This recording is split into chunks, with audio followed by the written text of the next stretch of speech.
Today on the Soundiron podcast, we have a smorgasbord episode. We're going to talk about judging a competition. We're going to talk about singing while playing. We're going to talk about dead hang, some exercise stuff, some bonus fitness content. We're going to talk about some libraries we've got coming out. We're going to talk about drum sounds. We're going to talk about Brad Pitt and Pink Floyd and a 30-day challenge. Craig, are you ready? You had me at Brad Pitt, man. No. That's all we can start there. Okay. So Brad Pitt bought a studio in France, a recording studio. I saw this. Okay, nice. You might be ahead of me. You might know more about this then. All I know is it looks like a spaceship. That's all I know. It's absolutely insane. So it's called Miravel Studios. It was founded by a jazz pianist in 1977. It got shut down in 2005. And then him and Angelina bought it somewhere between 2009 and 2011. And, they separated. So she sold her shares of the property. It's 2,200 acres, this massive estate. It has a winery, it has this massive garden, and it has like guest suites.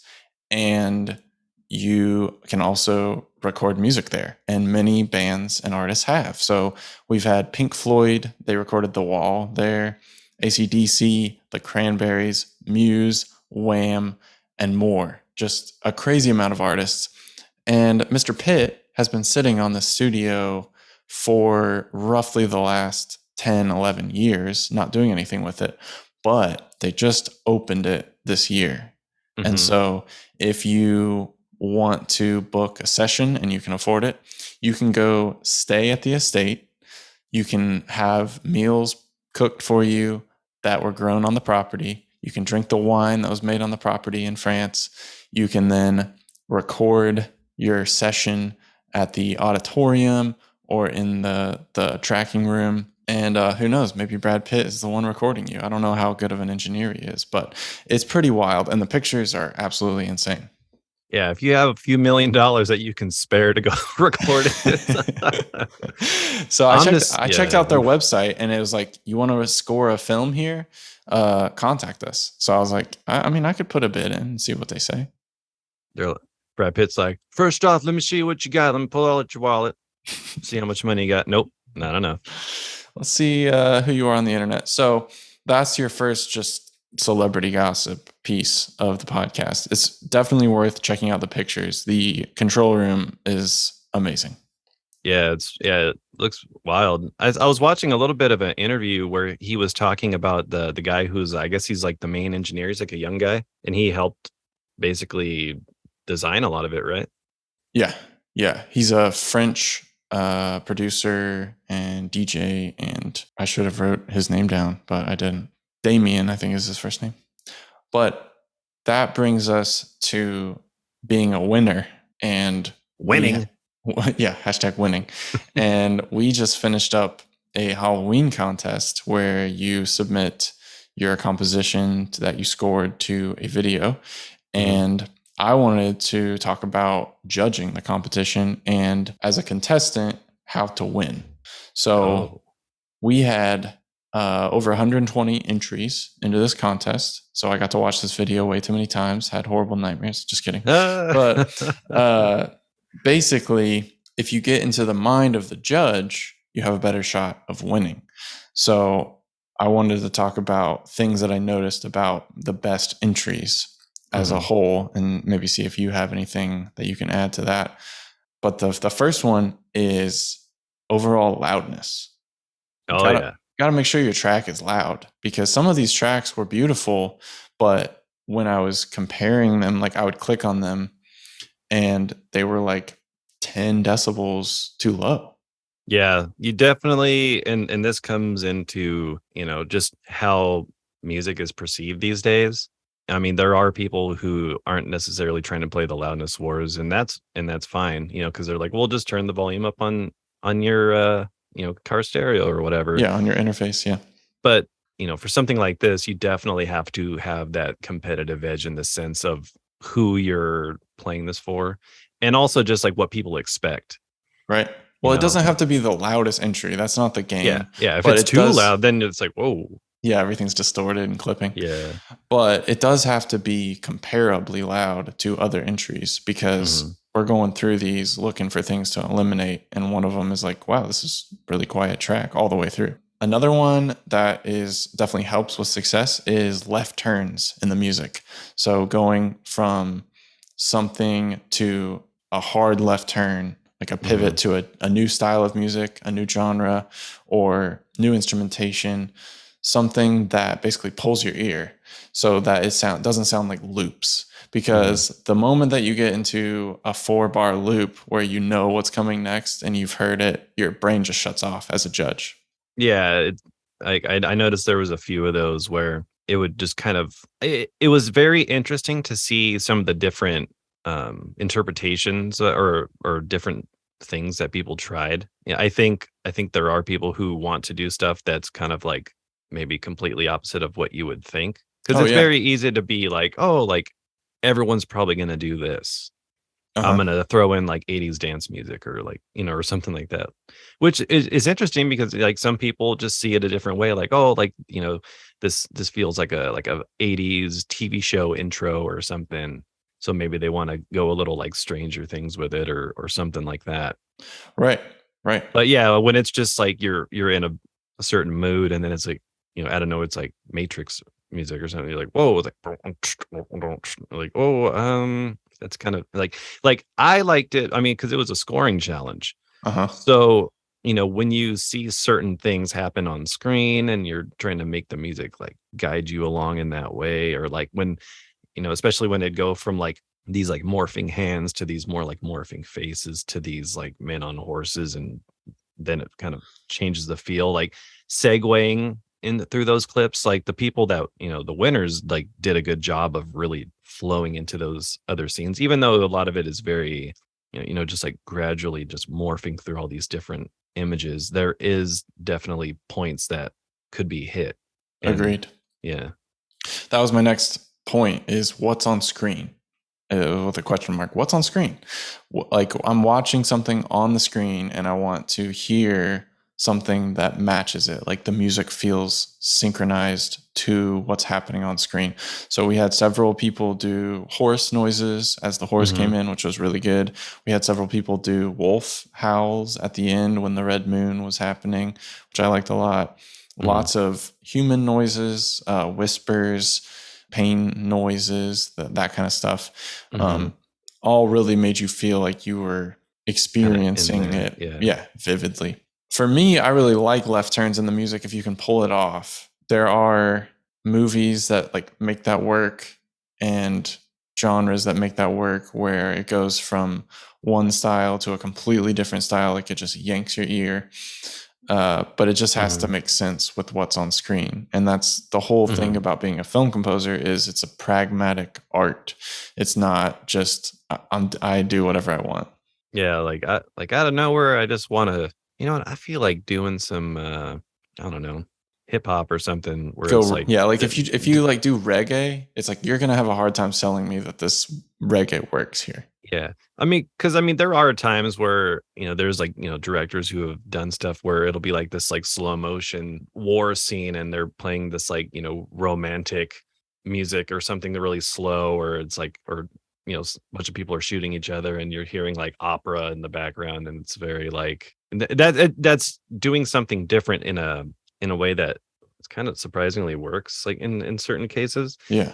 But yeah, if you're just like doing like dark, eerie tension music and then yeah, going into reggae, like I mean, I don't know, maybe it probably still could work, I guess, depending. It But could work if you did like a slowed down, creepy, pitched, weird effect kind of thing. But a mhm. similar idea is Tarantino, Django Unchained, when they do rap music during the shootout, and it's a Western movie, and they have this rap going on. Mhm. Yeah, like pretty much Tarantino is like one of the first directors that pop in my head, especially if you've seen like Reservoir Dogs, where stuck in the middle with you, and the dude's just like cutting his ear off. Like, okay, Yeah, that's pretty cool. graphic. Yeah. And then the last thing is a clean intro and outro.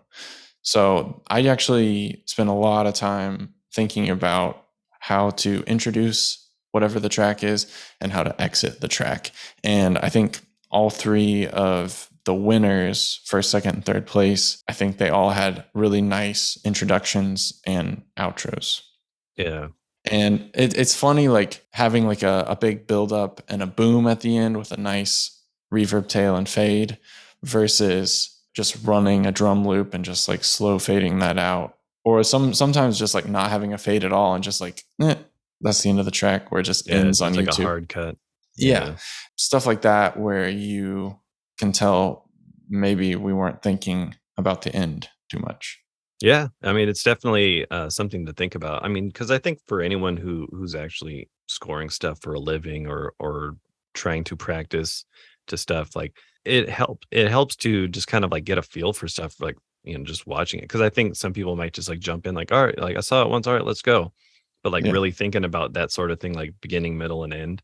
Like, do we want to talk about the winners' names? Yeah, I just pulled up third place. So third place is Gregory Pera. Para. And this was a really nice video. I have a few notes here. So third place, the cello sounds big and real. That's one of the first things you hear at the beginning. The human noises are scary. You have a jump scare effect sound when you first see a face. So it's like morphing hands and then the face hits. And you can tell that the dude was working to picture because he put that as a point where he really wants you to kind of take notice, startle you. And then the drums take you on a journey as the piece develops. So when the drums come in, they're like really wide stereo, sounding great. And they are just chugging you along, almost like you got on a train and you're just cruising toward the end.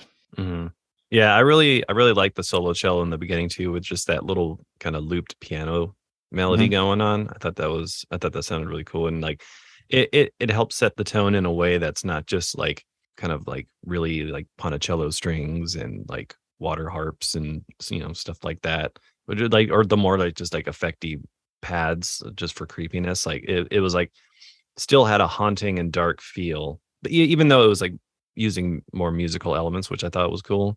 Yeah. I also like the use of sound design and like the sort of like male tortured sounds in the back. I know I hear that, I'm like, oh, there's Mike.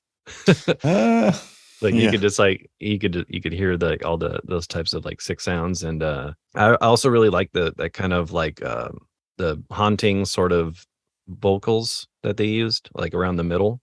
Yeah. Like that's the kind of stuff like I would probably do too. Like I always feel like there's something haunting at I think it was maybe female vocals or some kind of like children's choir or something. But those types of things will always kind of I don't know why there's something about like there's maybe it's just like the use of like the melody, how it has this very kind of haunting sound. But yeah, something about that kind of stuff like definitely gives it that kind of ghostly haunting vibe. Great track. Nice work, Gregory. And then for the second runner up is Alan Gray. And yeah, I really liked his track too. Kind of going back to what we were saying, just production wise, a lot of like one thing you'll notice with some of these winners is, the productions are really good, which is one of the criterias that we were looking for. Yeah, just the overall mix. Yeah, just having a good sounding production. And one of the things I thought really stood out about Alan's track was these kind of like vocal whispers that were kind of throughout it, and it just like I'm not sure what language. I don't know. It sounded like it might have been like Norwegian or. His description says the whispers and vocals are fantasy words with no meaning in a fictitious language. Oh, okay. Well, that definitely helped with the creepiness, especially if there's no like anything. It just sounded really kind of, I don't know, just had this like really creepy feel, and I really liked how it went with the music. They did a great job of like utilizing the orchestra in a dark way, without trying to do too much. I think like for some of the people that did do orchestral stuff, some of it just didn't fit. It almost felt like more like a little adventurous kind of. Okay. Like it didn't really like fit too well, but I think for the minimalism or the minimalistic approach that they did with the orchestral stuff and it just having that dark vibe, it fit really well. But yeah, thought the creepy vocal whispers were a nice touch. Yeah, and she almost sounds like she's saying something about eyes, like look at the eyes. Very creepy. Yeah. I wrote down right off the rip, you hear crazy sounds. So he started working as the bumper was going, and you automatically start hearing things that don't belong, and then the whispers kick in. You got these big bells. The mix was just overall solid, and then you got the horse effects that we talked about, and the wolf howl on the moon. And those were mixed well, where they weren't like overbearing and obnoxious. And like, yeah, I thought it was a great track. Yeah. Overall, really good job. Killer. I never want to watch this video again. So the first place winner of the Soundiron Creator Challenge Halloween Edition is Luca Tomasini, aka Jontum. And this dude had a incredibly scary track. I've got giant stabs, building tension, but also leave space to breathe. And it was just well executed, solid mix. It gets quiet, it gets loud, and the instrumentation was interesting. What do you think about it? Yeah, I think going back to what I was or what we were talking about earlier about the thinking about the beginning and the end, like this one did a really good job of having like these like 3 different sections, like, and they all sounded different. It wasn't a lot of like the like a drone kind of going throughout and just having like other little elements creep in every now and again. Like it really had like a beginning, middle, and end, and they all really fit the scenes, and they faded really well into each other. Like, it starts off very little bit more what you would expect with the visuals, and then that middle section where it has this like really like low menacing like burn, like where I was like, I thought that was really cool and a nice change up. So it's 3 different levels. Like it started off very not super quiet, but then like kind of built up in the middle, and then died off and a little bit more sparse towards the end, which I thought was really fitting. Yeah. And they just did a really good job. Production wise was great. Their ability to go weave in and out of different visuals and bring in new elements without just kind of sounding redundant or anything like that. I think they did a really good job, and yeah, it was really great. First place, very nice. Nice job, Luca. So going back to judging the competition, if you think about getting into the mind of the judge and also the mind of the other contestants, that's kind of the meta game of a competition. And it's always like why Battle of the Bands is like not the best way to judge art, right? Because everyone's got their own subjective taste, both the judges and the contestants. And everyone who entered did a great job and has something that they can use on their portfolio and part of their demo reel, which is awesome. Yeah. I think it was really cool. We appreciate everyone who entered. We're definitely going to be doing more of these, and it's just a fun way to see people's creativity, and being able to engage with the community, and it's always fun. Contests, who doesn't like a nice fun contest? I think with getting in the mind of the judges, like I think there might be some people who play into that too much. Like I definitely feel you should always kind of go with your gut. I mean, if it's like that thing where like if you make music for someone thinking like, oh, they're gonna like it because I'm trying to do everything that they like, you end up kind of hurting yourself in the end. Like I definitely think one thing for sure, people should always definitely consider production, especially with anything audio related. Sound mixing, like that is definitely an important thing nowadays. Like audio is everything, especially with like doing this kind of thing. So for me, when I first watched this video silent, my first reaction is, okay, violin tremolos. And then the second time through it, I'm thinking to myself, literally everyone watching this is thinking violin tremolos, and the judges are expecting violin tremolos. So maybe don't use violin tremolos. And that's the kind of game that I'm talking about is like if everyone's doing it, then your track is not different and not unique, and it won't be set apart and it won't pull their ear, because you do have to pull the judge's ear in some way in order to win. But it doesn't have to be like a hard yank. You can just have a great mix and have something interesting going on. Yeah. But there is like a meta game that exists in a competition that doesn't exist when you're actually scoring something for a job. Yeah. Next time, whoever enters the contest and just uses flatulence for the entire thing, you already win in my book.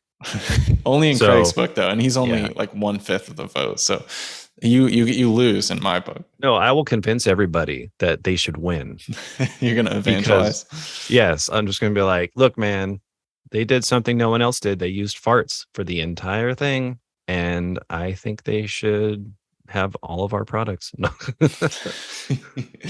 Omega bundle for you, sir. But yeah, Um, please don't do that though, because then we're just gonna have to listen to X amount of entries with our farts. yeah, don't listen to Craig. Yeah, I have horrible advice. Do not listen to me. So I think that's it on judging a competition. You kind of you do want to compose with your gut, but you also and your first instincts. Your first instincts are typically at least partially your best instincts. Yeah, be aware that there's going to be other people probably doing things that you think right away, but that's why it's good to really kind of internalize the footage and try to bring something unique. Another thing that you can do with a competition is use temp music. And so you could plug in some Danny Elfman or some Stravinsky or something into the video and start watching it with that if you want to pull your ear in a certain way. That's always a good thing to do.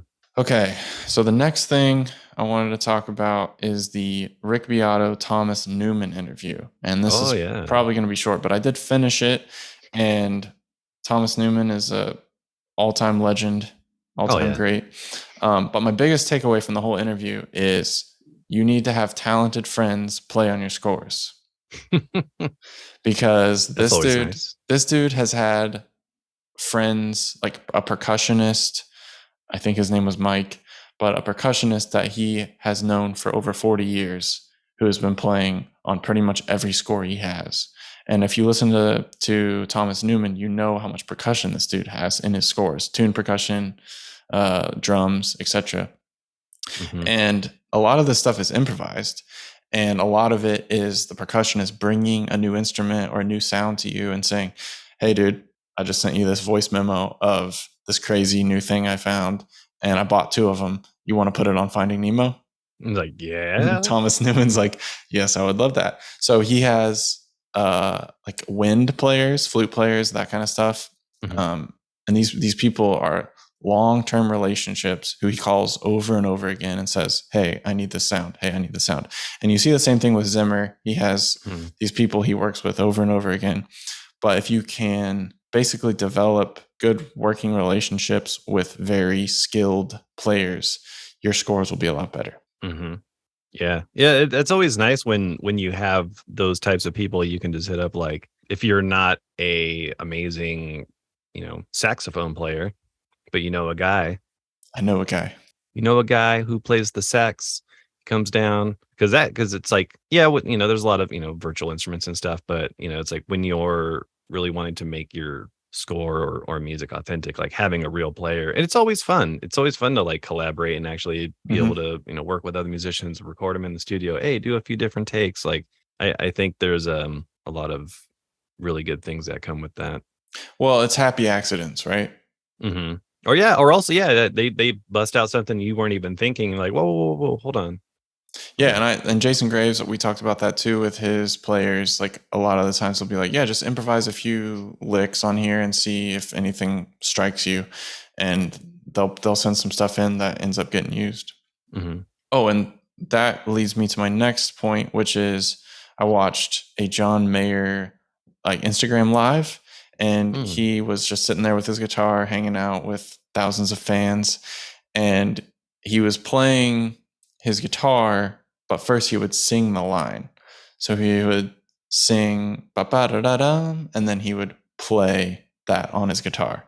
And so what he was basically giving a guitar lesson and saying, when you're playing your instrument, you want to inner hear what you want to perform before playing it. And you're basically using the instrument as an extension of your brain and body instead of playing like a typewriter or like a computer keyboard where you're just like, type, clickety clack, and it's very robotic. If you want like a more expressive phrase or solo, you can actually be singing it. And a lot of pianists, jazz pianists, do that too, like Art Tatum, several others where Jacob Collier likes to sing lines that he's playing. Mhm.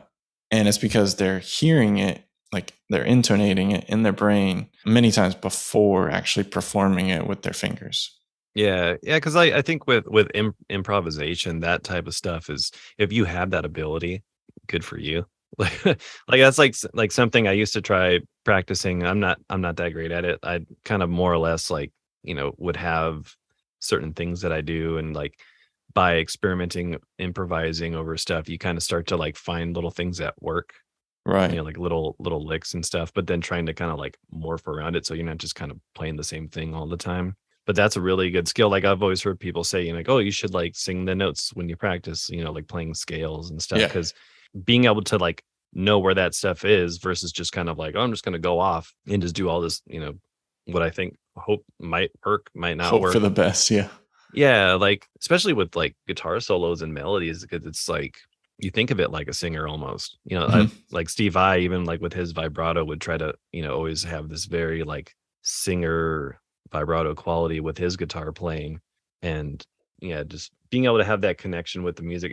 I think you have a little bit more of, like, a connection with the instrument, like you were saying. It's a skill that I have, but I could definitely improve on it, and it just takes practice. Mhm, I was friends with a drummer who always said he wanted to sing or like beatbox the beat, and anything that he could beatbox, he could play on the drums.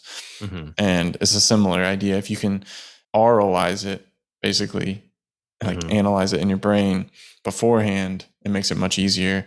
And I don't know about you, but I've had similar experiences with music where I watch somebody perform something on guitar or piano, and I'm like, I didn't even know that was possible. Like I didn't know mhm. you could do that. And it kind of opens up a whole new branch or avenue of how to play and takes you down like a new rabbit hole. Yeah, I that's how I felt when I started seeing guys like, what's his name? Andy McKee? Yep. Like, he was one of those, like, "What?" Like, it sounds like there's, like, a drummer playing and then, like, 2 or 3 different guitar players playing at the same time. Does it boom, boom, boom, boom, ding, ding, boom, like, and there's definitely so many more people now that do that, but he was the first guy that I saw playing like that, and I was just like, "Wow." I never even would have thought about playing guitar that way, but Dude, it yeah. it makes me think of, I remember Steve Vai said this, like, he used to close his eyes and imagine that he was playing all these, like, crazy things, and his hands were flying this way, and it's like, yeah, if you can't imagine it, it's kinda hard to pull that off because it's not even real in your mind, so how are you gonna make it real in person, Yeah, but it's like, it's not in your Rolodex of options, like yeah. possibilities.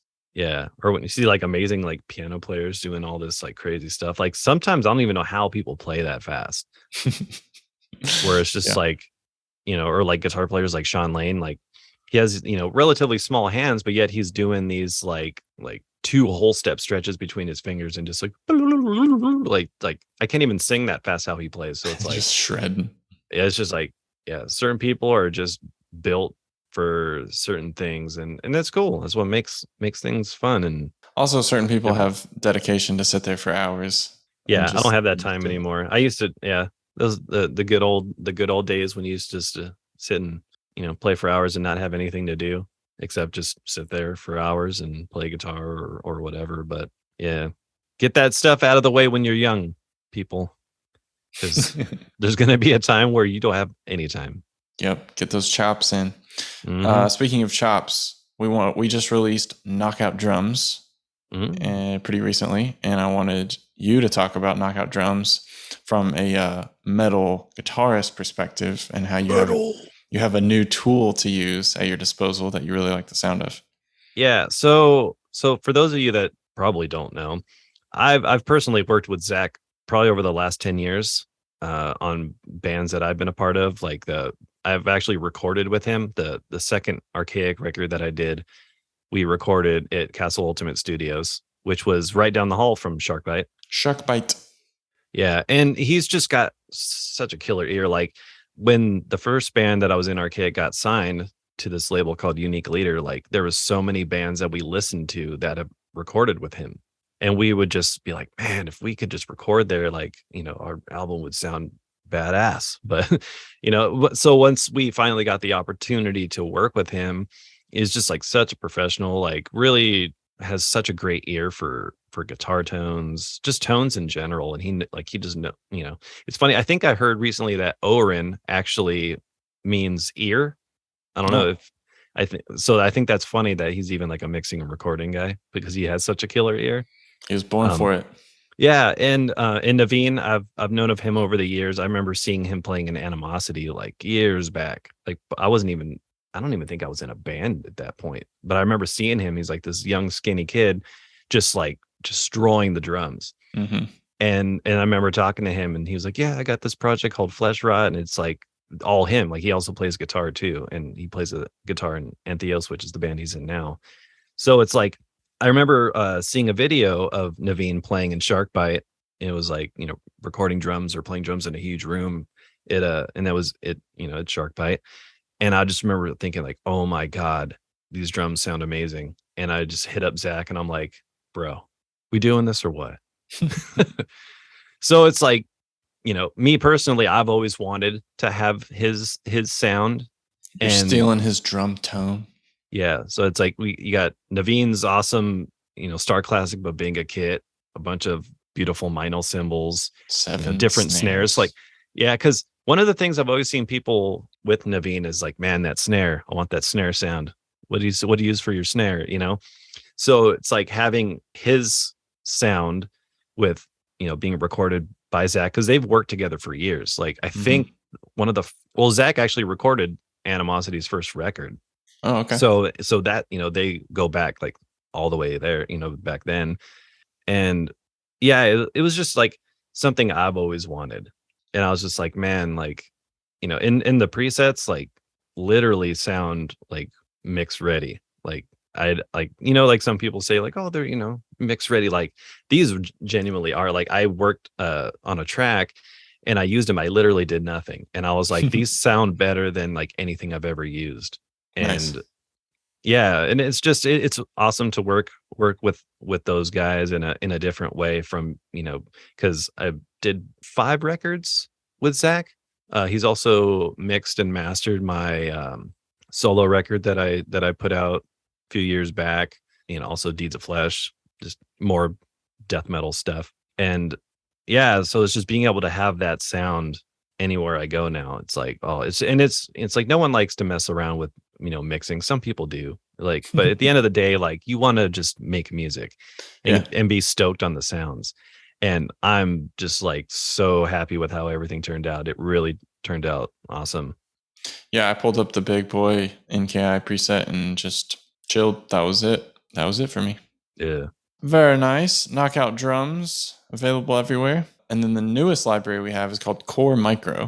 Hmm. And the way that I describe it to people is it's a sampler platter of a variety of our instruments. It has dozens of our products, but just like a little taste of each. So you Hmm. can get a little taste of alpha organ, traveler organ, solo vocals, there's choirs, there's orchestral Brass, stuff. You got strings. Hyperion brass and strings. It's not the full shebang of each product, but it's just a little taste of it. So you can buy Core Micro. You've got like a nice toolkit, a nice palette of sounds to use. And then you can kind of go deeper down the rabbit hole of, wow, alpha organ sounds incredible, because it does. And you can go get alpha organ if you need the fully expanded version. Yeah, I think it's really nice to be able to have all those colors in one box because just, being able to reach for something like, oh, I want to go to this category. Let's go to orchestral. Like, I just want some, some brass sustains to just fill this part out real quick. All right, boom, it's already there. Or I want to put like a vocal here or like stuff from like a or more tuned percussion type things or like a big tom hit or something. Like just being able to have that stuff right there and readily available is really, really cool. And it's pink. Yeah. What's not to I love mean, about pink? It's like I really like the solo instruments, like the bamblong and the music mhm. box and the little tune percussion, like ambibophones and circle bells. All that stuff is in there, and you can really layer stuff together easily. Yeah, and there's a bunch of cool snapshots too, so you can just kind of like dive in and explore those and hear how we like use the different layers and have stuff just combine to just kind of, because like there's some really really cool ones where there's like choirs and then like the more sound design ambiences together, and it just sounds like super like otherworldly and ethereal, and it's just like, ooh, like, you know, super like inspiration starters. Yeah, track starters. Yeah. Exactly. All right, changing gears here. Do you know what a dead hang is? No. That's fine. You don't need to Is it know, like but I'm about to. is it like American Ninja Warrior where you're just like holding on by your fingertips or something? Basically, yeah. So you do know what it is. Oh, okay. So, dead hang is basically like you're in pull up position, but you just hang there. And Peter Attia is a kind of health guru.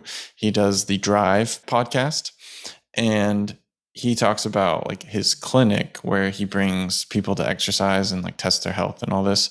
One of the tests is a dead hang, and you should be able to dead hang for at least a minute or 90 seconds and just hang there from the bar and not fall off, because grip strength is one of the most important indicators of overall health. And people think like, oh, your arms give out or your shoulders give out or whatever, but it's actually your grip. Your finger grips is what slips, and that it just burns. So I've been doing dead hangs, quite a bit of dead hangs, and the YouTube rabbit hole has now led me to climbers, like rock climbers. And I'm watching these guys do one-handed hangs and finger hangs. So they'll take like 2 fingers and their whole body is hanging from 2 fingers for like 6 seconds. That's crazy. And it is absolutely wild, man. And so I'm watching these guys, and they will do like 10 seconds of hanging from their fingers, and then they'll do a 50-second rest, and they'll just repeat that. And basically, your tendons get stronger from the stimulus that you're giving them. So it really increases your overall grip strength and your fast twitch, and it's really good for your overall health. So I've been slowly kind of implementing this. I have a pull-up bar in the other room, and I just try to do dead hangs. I'm doing some pull-ups too, but mostly dead hangs, one-handed hangs, which are so hard and they make it look so easy. But I challenge you to do some dead hangs. I got to lose some weight first if I'm going to be trying that. No, you can do like 20 seconds of dead hangs for sure right now. Yeah. My pull-up game is weak. Yeah, like I used to be better at that. I used to actually be able to do one-arm pull-ups. Oh, nice. But yeah, not anymore. Because I get work. We used to have these like racks. So like when work would slow down, we'd go over to the racks and just do pull-ups or do like kind of like the one-arm ones. And if you can do that. My hand strength over the years has like, it's weird. Like playing instruments is one thing, but like grip strength, like I think I might have some kind of like borderline like carpal tunnel or something. It's something I've dealt with over the years, especially in my right hand. If I do anything, like the other day, we have one of those Century Bobs, those big rubber dudes that you just wail on. Oh yeah, okay, yeah. And I hit it with a couple right hooks, and I like tweaked my wrist. So I was like, I got to be careful with that kind of stuff because you're not as young as you used to be. Not as young as I used to be. Well, you should try the dead hang. It's really good for your spine and your shoulders and your posture and all that stuff. Yeah. Also, it's a good thing that a lot of people don't do. Those I forget what muscle group it's called. It's like next to like the rhomboids in your back. So like, rotator cuff. Oh yeah. That's it for since we're talking about fitness stuff. That's something that a lot of people don't do, and it's actually like one of those things that is commonly injured in sports. Yeah. Because like a lot of people don't they do too much like bench press and their shoulders go forward, but then they're not doing like kind of like one of the things I try to do whenever I go to the gym is doing more like rear delt workouts or like seated back rows. Because like that will really help with your posture too. Just like not always just leaning forward or doing like forward pushing. You got to get those pulls in. Yep. Or else you're walking around all hunched over like, so. Well, and that's part of like the phone culture too, is like a lot of people are slipping discs and having trouble with their neck. And it's just like from looking down at the screen. And their thumbs are all jacked and just typing like a crazy person. Exactly. So that's the dead hang story. You should try it. You should time yourself, see how long you can get. And that brings me to my last part of this podcast, which is Austin Kleon's 30-day challenge. So he says something small every day can turn into something big. And he's got a calendar with all 30 days on it. And every day that you complete whatever it is, you just put a big X on that day. And he stole this from Mr. Jerry Seinfeld. Seinfeld said that he writes a joke every single day. And he's got a quote here. Can you do it in a Jerry Seinfeld voice? I will not do that for you. Get He said, you break your work into daily chunks. Each day when you're finished with your work, make a big fat X in the day's box. Every day, instead of just getting work done, your goal is to fill the box. After a few days, you'll have a chain of X's. Just keep at it, and the chain will grow longer every day. You'll enjoy seeing that chain, especially when you get a few weeks under your belt. Your only job next is to not break the chain. Okay, so I'm considering the things that I want to do, and I think one of them is going to be dead hang and try to do just like improve my dead hang time. Nice. Yeah, that's a good way of thinking about it. Don't break the chain. That was good. That was really good. Come on, Elaine. So he's got the calendar, and then on the top it says practice, and then on the bottom it says suck less, and you just repeat that cycle. Practice, suck less. After 30 days, you will suck less. Hopefully. Yeah. It's not practice makes perfect. It's perfect practice makes perfect. Another way to think about it, to get good at something, you first have to be willing to be bad. So don't practice to get good. Practice to suck less. That's great advice. That's really all you can do. You know, you got to be like Tony Robbins. You got to be better tomorrow than you were yesterday. So practice scoring these competitions to suck less. Yeah. Just be like Nike, man. Just do it. Nice. Do or it. Shia LaBeouf. Oh, yeah. Just do it. Okay. So that takes us to the recommendation section. And I think my recommendations are the Peter Attia Drive podcast, the Rick Beato Thomas Newman interview on YouTube, and what's one more thing that I can offer you today? I'm supposed to watch The Peripheral on Amazon Prime. It's a new show they've been advertising to me, and it's supposed to be like Blade Runner 2049, sci-fi style, like futuristic sort of. Futuristic mystery kind of stuff. So I'm probably going to check that out. Nice. How about you? I'm not going to recommend Dead Hangs because I can't even do that. So I'll leave that to you. I've been watching a few shows. There was this one called I Am a Stalker on Netflix. God. Okay. It's pretty interesting. It's crazy. What's the music like? You know, it's like what you'd expect. Very, dramatic tension. Got it. Also started watching something today called Killer Sally. Okay. And it's about this bodybuilder lady who like killed her husband, who was a bodybuilder. Just started it. Oh no. Started it this morning, and I'm very interested to see where it goes. They're like, oh, so you watch stuff about stalkers and murderers. That's great. Netflix knows just what you like. Yeah. Well, you mentioned Thomas Newman. Maybe I'll watch Finding Nemo just to, Dude, that score is incredible. Yeah. Okay. I think that covers everything.